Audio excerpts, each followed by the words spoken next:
It was just another Tuesday night for Joshua Crosby and his fiancée, Shayna Bradley, until they returned home to find their house engulfed in flames. Nothing but a few photos and some financial records were recovered. I mean, me and my fiancée, we've been working towards what we had, and then in an instant, everything's gone, you know? So we are trying to assemble a brand new household, just trying to figure out what we're doing the next hour, the next 10 minutes, is just extremely difficult for us. Along with most of their possessions, the couple also lost their service dog in the fire, and with a baby on the way, the task of rebuilding has been a daunting one. As you can see behind me, this house has been completely destroyed by the fire. Crosby says the main thing that has gotten him and his fiancée through this extremely difficult time has been the community outreach.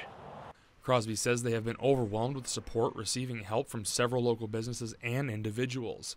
Donations like a security deposit on an apartment, a storage facility, and smaller donations like diapers and clothes have been crucial in helping them rebuild their lives.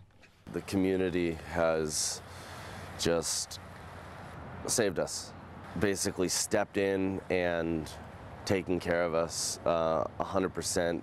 Crosby says starting over from scratch hasn't been easy, but says he has a renewed faith in the future for himself and his family. I mean, I'd like to thank the community and everybody in it for everything they've done for us. It's been very humbling. Material donations are being accepted at Access Property Management, while financial donations can be brought to any Missoula Federal Credit Union location. In Missoula, Don Fisher, MTN News.